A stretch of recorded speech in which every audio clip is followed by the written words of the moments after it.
Ngayon guys ay magpapakabit tayo ng window tint sa ating kaibigan sa jump sticker ng Tomawini.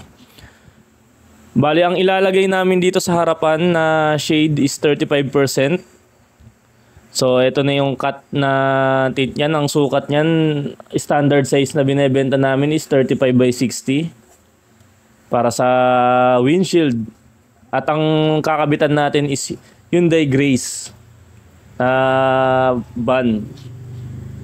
So ito, kinakabitan ng harap. Una yan, linalapat. At dapat, guys, ang tips dyan, bago siya i-heat gun, kasi heat gun natin yan, kailangan yung dikit niya is nasa labas. Kasi ang mangyayari kasi niyan, pagka linagay yan sa loob, dito lang hinuhulma yan sa labas. Pag linagay yan sa loob at yung dikit niyan ay nasa kabila, hindi useless yung paghuhulma. So dapat nasa harapan mo yung dikit, malalaman mo yan sa pamamagitan tatanggalin mo muna yung plastic cover para malaman mo kung nasaan yung dikit ng tint. So yun yung naka-face sa harap mo at yung naka-face sa salamin is yung tint, yung walang dikit. So para pag pinasok yan sa loob, yun yung didikit dun sa salamin. So ulitin ko, sa loob ini-install tong tint, hindi sa labas. Kaya lang dito hinuhulma sa labas para syempre nga naman mas madali siyang ihulma gamitan ng heat gun. So yan, kinakat lang yung mga excess para sa mga isusukat lang naman sa buong windshield yan. Tatanggalin natin yung mga excess na tint.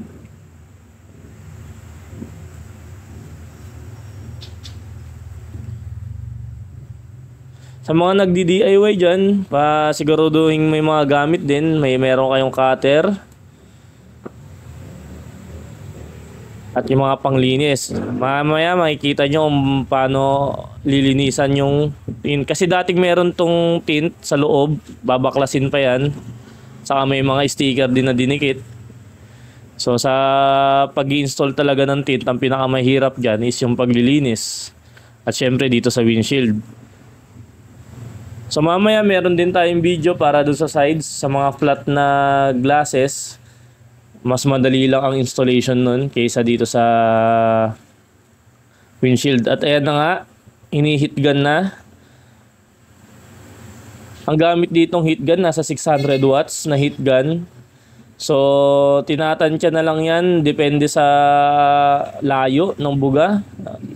Base rin sa tinter na nakausap natin. Wag masyadong tututok dahil sobrang masusunog naman ng tint. Ang gagawin lang is papainitan at iuhulma sa mga curved part ng salamin. So yan, dito lang naman madalas ang curved part, yung sa mga edges at konti sa gitna pataas.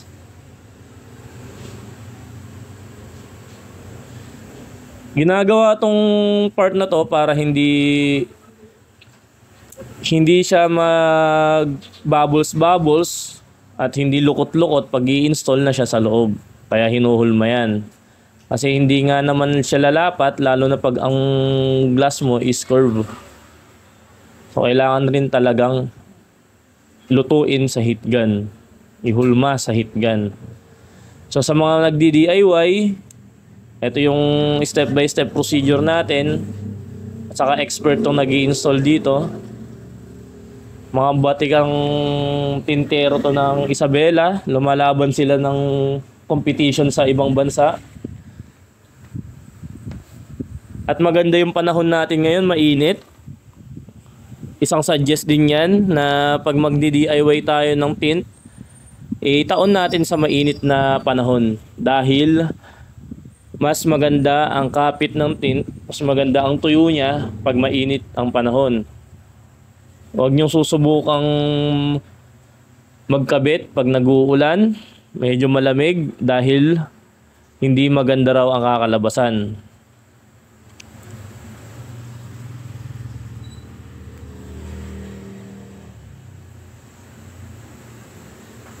So ditong part na yan, dyan ang talagang napakahirap dahil dapat lapat na lapat. Dahil oras na natanggalan mo na yan ng plastic, wala nang balikan yan.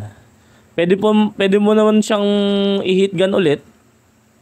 Kaso hindi na siya yung katulad na itong nasa hinuhulma pa lang natin.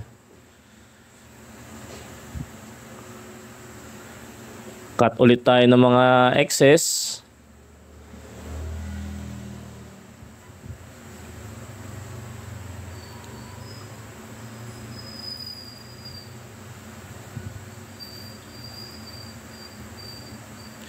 So ayan, habang naghuhulma tong isa, yung isa naman ay naglilinis na sa loob. Kaya tanggal na niya yung dating tint. Kaya tanggal na niya yung mga nakadikit na sticker. At kung tatanungin nyo kung anong ginagamit na liquid dyan, yung tubig yung nasa spray nila, usually kasi sa mga tinter, ang ginagamit nila is tubig at shampoo.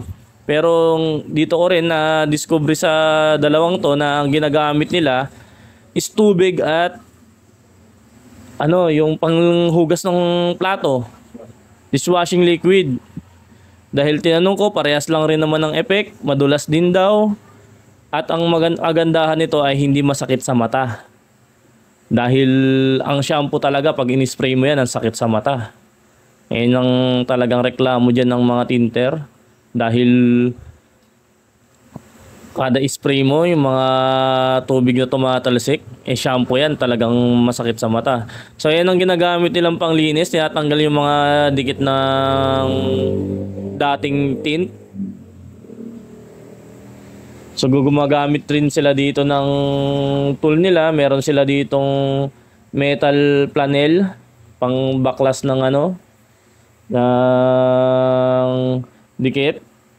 Hindi nila ginagamitan ito ng cutter, pero kung sa mga magdi-DIY at wala kayong ganun, pwede naman siguro yung cutter, pero ingat na lang, baka magasgasan yung salamin ninyo. Ito yung hanap buhay nila. Kompleto sila sa agamitan. Makapagpapadali ng paglilinis. Yan yung metal planel nila.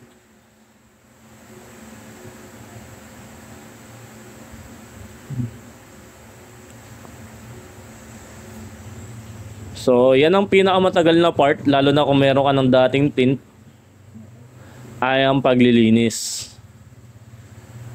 Dahil hindi mo siya pwedeng dikitan na habang nandudun pa yung dikit nung dati mong tint. Dahil unang-una, merong dumi na yon, may alikabok na yon, makikita sa salamin. At hindi ilalapat ang tint mo ng maayos. Magkakaroon ng bubbles. Kaya dapat malinis na malinis.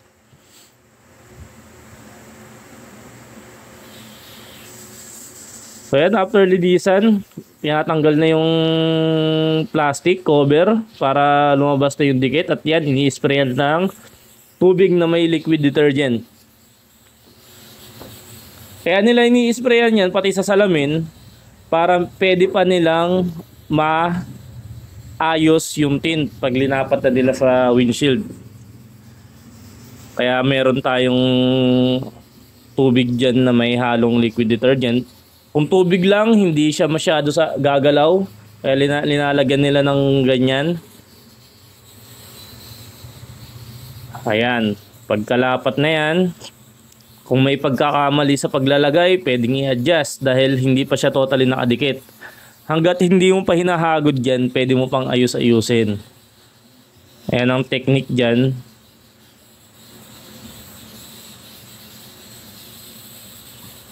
So yan, ini-sprayan niya rin yung sa labas. So pansin nyo kanina, nung nasa labas siya ng windshield, nung hinuhulma siya ng heat gun, yun yung nasa labas na parte, yung may dikit. At ngayon pinasok na, yun na hindi dikit sa salamin. Yan, hinuhulma-hulma muna ng kamay para alam kung pwede nang hagudin ng maayos. Yan.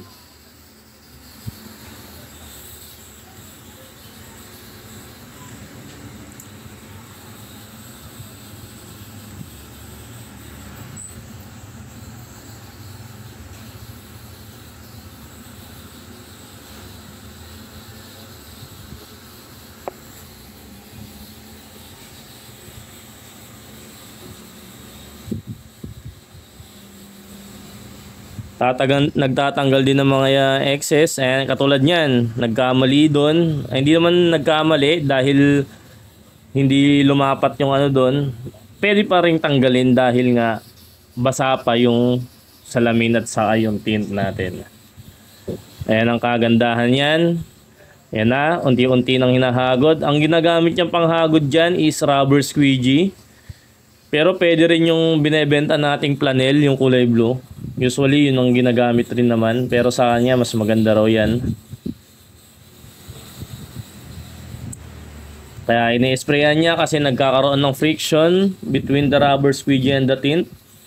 Para hindi matupi ang ating tint habang hinahagod na niya. Hinahagod na niya kasi yung tubig na nasa loob ng tint at windshield. Yung in-spray nila kanina. So pag ang ibig sabihin niyan, pag hinahagod na, yun na tinatanggal na nila yung water excess, tinatanggal na nila, dumidikit na yung tint sa salamin. Pero ito, hindi pa siya totally talaga na kadikit ng gusto. Kailangan rin talagang ingatan muna. Kumbaga, mamaya pagkalagay nyo, ilang minuto lang, nagdidikit na kayo ng kung ano-anong design, nagdidikit na kayo ng sticker, tapos gusto nyo tanggalin yung sticker, sasama po yung tint. So, hindi ganun kano yan. It takes time para madikit ang tint. Pero kagandahan nito, mainit yung panahon, mabilis lang siyang matutuyo. Yan. Nahagod-hagod. Ito tip guys, nagsimula sa gitna ang paghagod. Papalabas, papupunta sa mga edge. Dahil pag nag-umpisa ka sa gilid niyan, left or right, namili ka sa gilid niyan, hindi siya ganun. O maaaring sa mga expert, kaya nila yung ganun. Pero ito kasi, yung pinakamadaling paraan. Gitna palabas ang ano. Ayan o. Pwede pang tanggalin kasi hindi niya pa nahagod yan. Inisprayan niya pa ulit.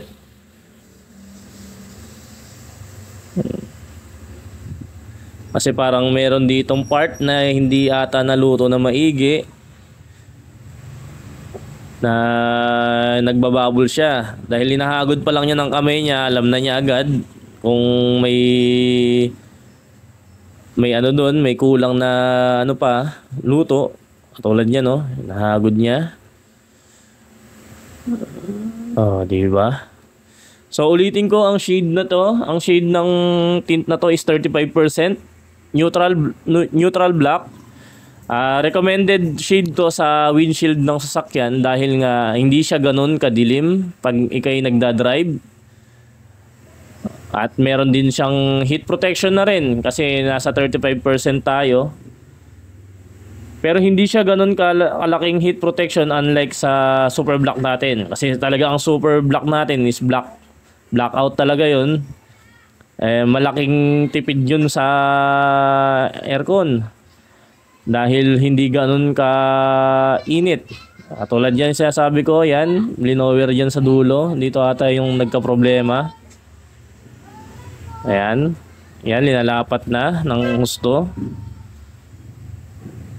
Yan. Importante kasing malapat dito sa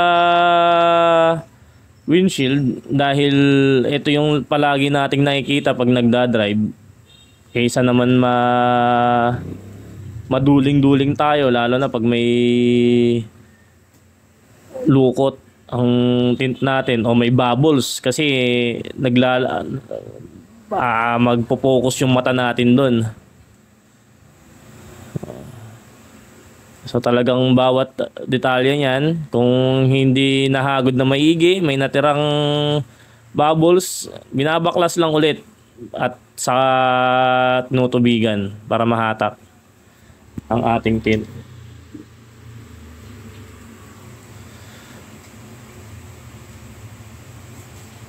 So yan, final touch na. Sinasara na nila yung gilid. Ibig sabihin yan, perfect na yung pagkakalapat sa gitna. Okay. So yun na nga guys, tapos na yung windshield natin doon. Ngayon, i-DIY namin tong side naman, mga sides. Dito wala nang kahirap-hirap dahil straight naman ang ating salamin.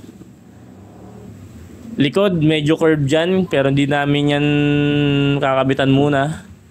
Itong sa side lang. Ang ilalagay naman natin dyan is super black.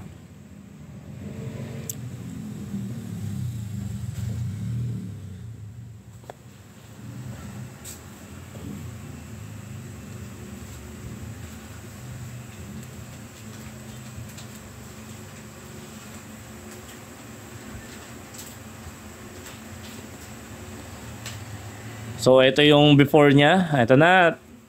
Maghuhulma na tayo.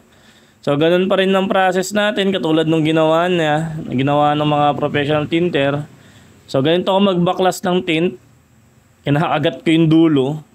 Kasi kung mahihiwalay mo yan ng daliri mo, nako, abutin ka ng siyam-siyam. At least kung kakagatin mo, pito-pito lang. Ayan, parang ngunguyain mo lang para makita mo kung nasaan yung dikit. So ganun din kung nasaan yung dikit niya, yung mismong tint niya, yun yung nasa labas. Basta nasa labas yung dikit niyan para pagka pinasok mo sa loob, didikit siya sa salamin.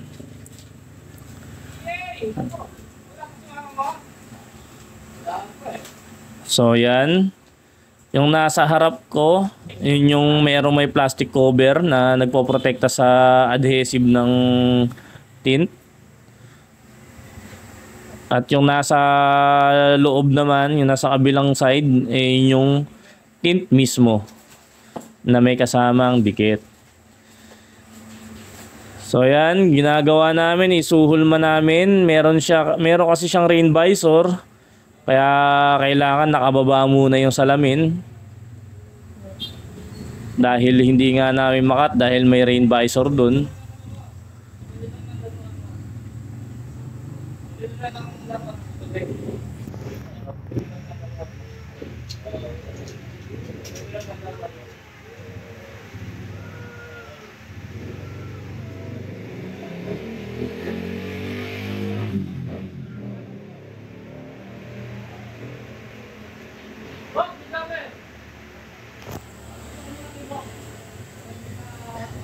So yan, ang shade natin is 5%.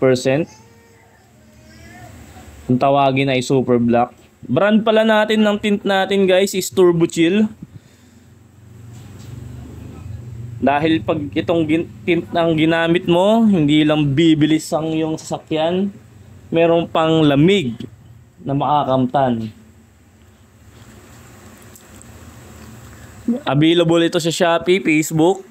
Nakalagay ang links ng Shopee sa description natin.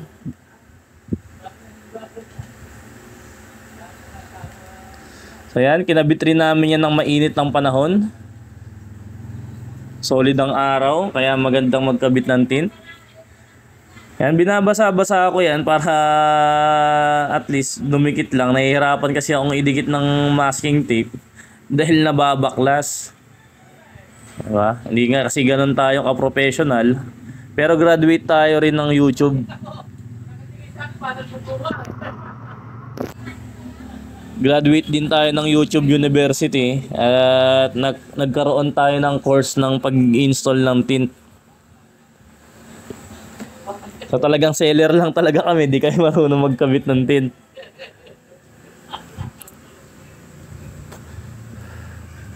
Sa mga nagtatanong guys, ang tint natin ay made in China. Pero high quality to kasi makapal siya. Two-ply tint to. Pag bumili kayo, mararamdaman nyo naman yung texture niyan. Sobrang kapal. At nakakatulong yun sa heat rejection. Lalo na pag mainit. Malaki yung maitutulong niya. At syempre dun sa UV. Sa UV light na pumapasok galing sa araw, kasi yun yung talagang nakakapag-cause ng mga skin disease, yun sa UV. Hindi lang natin siya masyadong napapansin kung ano, pero at least meron ng protection tong tint. At saka tong tint natin is ceramic tint. Kaya sobrang ganda. Wala na, ewan ko lang kung meron pang lumalabas na metallic tint ngayon. Dahil yun yung ang kaibahan kasi ng metallic at saka ceramic tint. Pag metallic tint ka kasi, merong possibility ma-block niya yung signal, mga reception, lalo na pag sa cellphone, pag nasa loob ka ng sasakyan, papansin mo humihina yung signal. Metallic tint yun kasi meron siyang particles dun sa tint niya na from word nga na metallic, may metal part na nakakapag-block ng signal. Unlike sa ceramic, kasi nauuso na to, halos lahat na siguro ng tint is ceramic. Meron pang lumalabas na nano ceramic daw, na yun matataas ang presyo. Pero sa atin, okay na tayo sa ceramic. Ito ang presyo natin, mga sir, ang presyo natin sa windshield na size natin na 35x60, ang presyo namin sa Shopee is 205 lang. Sa halagang 205 pesos, makakabitan mo na ng tint ang iyong sasakyan. At dito sa mga sides, ang sukat kasi namin dito is 25x60, 25 inches by 60. 60 inches is standard cut ng rolyo ng tint yun. Yun na yung haba niya. Bali, ang taas lang nitong salamin nito is 25. Ngayon, may mga excess pa yan. Kaya lang, kung gagamitin mo kasi yung excess niya sa kabilang window, ang mangyayari dyan is bitin. Kumbaga, meron ka ng overlap, dugtong na. Kung gusto mong buong buo talaga, per panel, bumili ka talaga ng 25x60 isa. Isang window, 25x60 agad. Maraming sosobra dyan kasi ang sukat ko dito is nasa 40 inches ang haba nito. 25 yung taas, 40 ang so bali magkakaroon ka ng excess na 25 inches by 20. So kung gusto mo namang makatipid, pwede mong ilagay yan sa kabilang window mo. Kunyari sedan yung gamit mo, yung kotse mo. Kung gusto mong makatipid na buong side ng left mo is malagyan ng isang orderan lang ng 2560, pwede naman, kaya lang dugtong-dugtong. Para mga excess mo sa kabila, pagdudugtong-dugtongin mo. Yan, itataas mo yung salamin muna para malaman mo kung ano yung hanggang saan yung cut niya. So yan ang excess niya guys sa 25. Trinay ko dito yung 20 kaya lang hindi aabot dun sa baba. Malapit sa side mirror. So talagang may malalaking tapon talaga yun. Yun na lang ang nasobra dun sa 25. Kung may paggagamitan ka naman dyan, mga maliliit na salamin, pwede nyong idikit. Yang mahalaga lang naman dyan is makabitan natin ng buo ang ating salamin.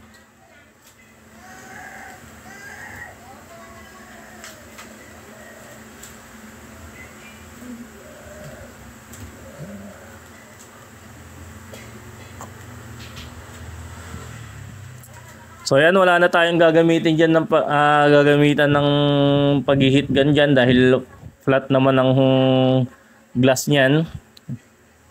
So napakadali lang pagkatapos ihulma, maikat natin yung edges doon. Pwede na natin siyang ilipat sa kabila.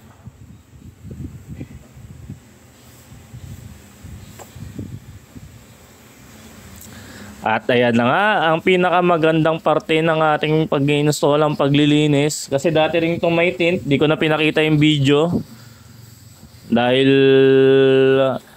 aabutin tayo ng siyam-siyam.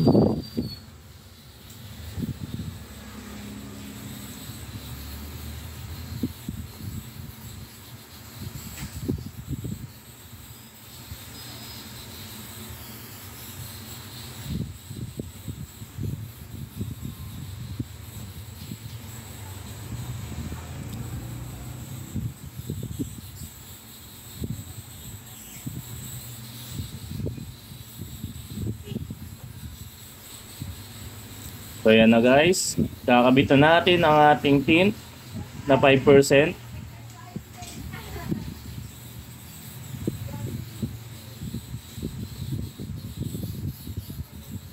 Siyempre, pagkatanggal mo, sa mga nagtatanong din ng mga customer, may mga feedback ako na hindi raw dumidikit. Make sure po natatanggalin nyo po yung plastic cover ng tint dahil hindi po talaga didikit yan kung isprayan mo lang ng tubig at ano, kasi ito yung adhesive niya talaga. At iwasan po natin na kung maaari nasa close place kayo, hindi sa kalye, lalo na pag may mga dumadaan na sasakyan, dahil oras na mapasukan ng alikabok yan, automatic meron na agad yan bubbles, meron na agad yang tuldok na makikita at magiging cause pa yon ng pagkabakbak. So kailangan rin natin talaga ng space dyan. So ganyan yung technique ko sa babaklas nung plastic cover niya.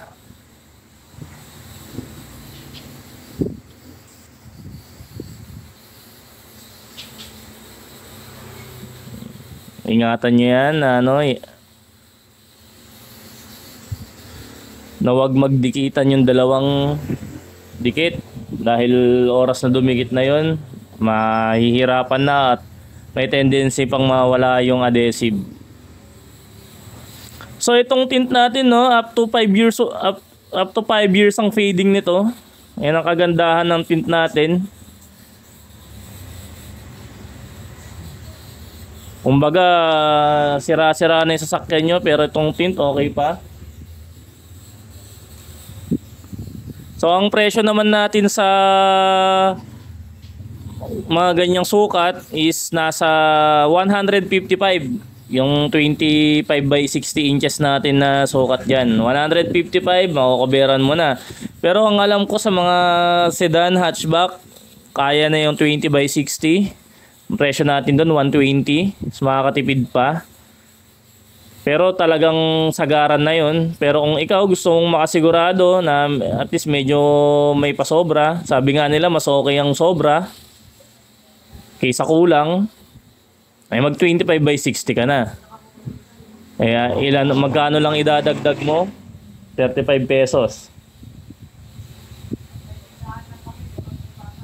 So sa mga shop to, ang presyuhan nito sa shop, ang pagkakaalam ko sa tinanong ko rin yung pinagkabitan namin ng windshield, ang price nila buong sasakyan ng van ay nasa 3,500 to 4,000. Depende raw yun kung may dati siyang tint, kasi dagdadagdag sila ng presyo sa pagbabaklas kasi ngayon pinakamatagal na parte.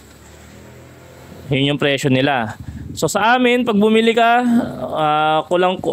almost 2,000 lang ang magagastos mo. May kasama pang freebies. Meron tayong freebies yan, yung ginagamit ko, yung planel. Meron tayong freebies na planel. Meron din tayong swedging maliit, mga panggamit panglinis, at meron tayong kasamang cutter.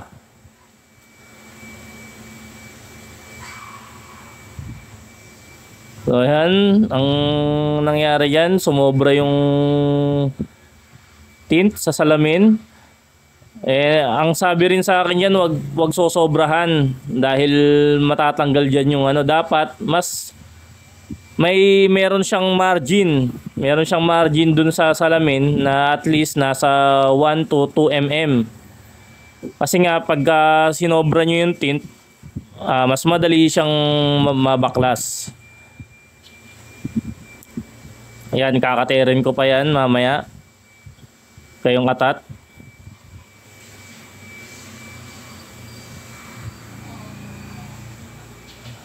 Di ba? Sabi ko sa inyo comment kasi kayo ng comment agad biro lang. So yan, inater natin yung excess. May margin ako dyan na at least 1 mm na kita yung salamin. Kasi dapat hindi siya pantay sa salamin dapat.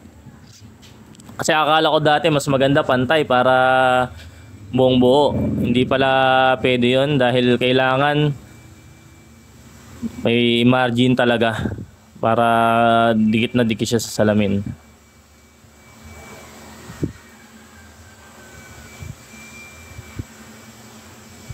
So yan, medyo talagang natagalan ako dyan dahil hindi pala biro ang paghuhulma at pagdidikit dyan.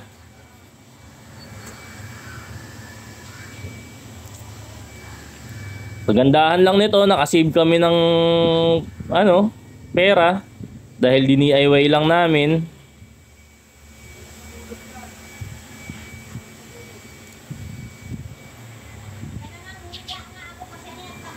Mga presyuhan yan sa mga sedan, sa mga kotse. Ang presyuhan, lalo ang pagkakaalam ko sa Banawe, nasa 2,000 to 2,500.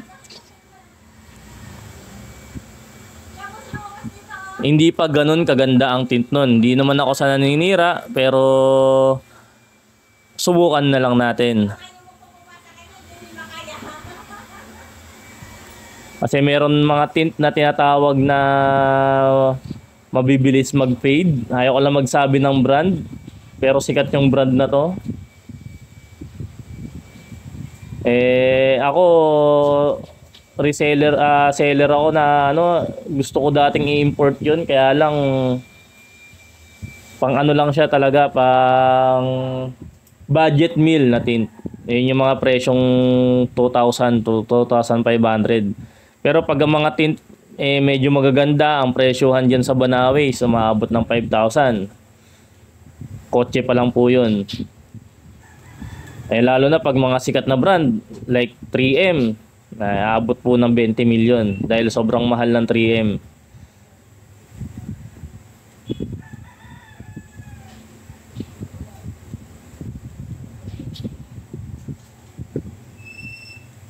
So itong tint po namin is branding namin to, white brand to. Alam ko may ibang brand din to na pangalan. Siyempre dahil importer ako, kumuha ako ng tint na white label lang. Pero ang material nito is kahalintulad. Magsasabi ako ng brand, kahalintulad siya ng Lumina. Sabi ko na.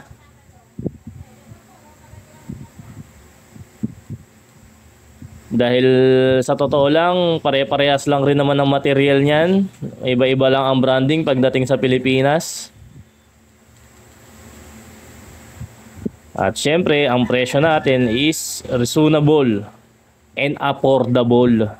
Syempre.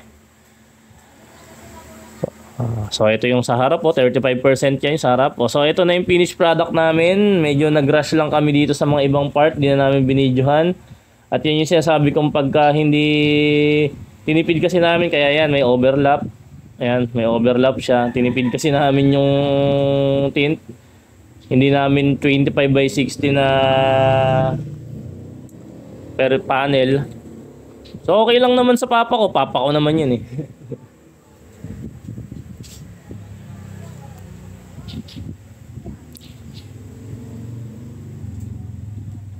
So ito ang loob niyan. Maliwanag siya dahil maaraw. Reasonable naman yun. Dahil maliwanag sa labas. Kaya nakikita mo pa yan. Pero advisable ko pag 5%, pangit siya sa windshield. Although ang laki ng talagang maibibigay niyang ginhawa dahil unang-una sa heat rejection, ang lakas ng heat rejection yan, kaya lang magdudusa ka naman sa driving, lalo na pag ginagamit mo yung sasakyan mo sa night driving. So yan yung comparison. So yan na yung init ng araw sa labas at ito yung sa loob. That is 5%. So ito yung itsura niyan pag nasa loob ka. So itong sa harap parang walang tint. 35% yan, malinaw na malinaw. Ito na, lalabas na tayo. So ito ang 5%. Nako, hindi na siya makita sa loob. Kaya hindi lang heat protection ang binibigay natin dito, is pati privacy. 'Di ba? Sa mga nagtatanong din kung kita kayo sa loob, may possible na makita kayo sa loob lalo na pag gabi, lalo na pag may ilaw sa loob ng sasakyan. Normal po 'yun sa lahat ng tint. Huwag po kayo maniniwala na yung inyong tint kung ganito kahit nasa labas ka di makikita. Pero may science lang po 'yan. Pag may ilaw sa labas at walang ilaw sa loob, hindi kayo visible. Dahil sa light reflection. Pero pag may ilaw sa loob at madilim sa labas, visible po. Kahit 5% pa yan, kung ano pa pinaka-dark, may sinasabi pang 0%, pare-parehas po yun. It's science.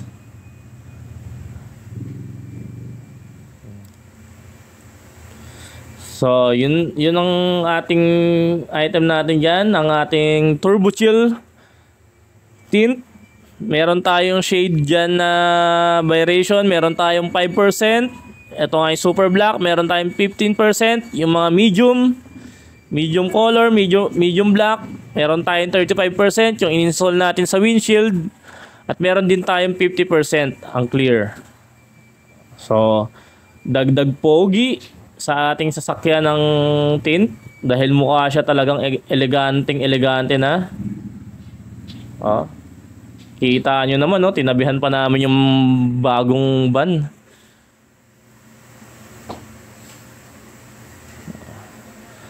So, yun lang. At salamat sa panonood sa ating installation video tutorial ng ating Turbo Chill window film. At pag nag-avail kayo ng 1,000 purchase sa amin, ay meron na itong tintol na kasama at mga stickers. At bibigyan rin namin kayo ng stickers namin na Turbo Chill.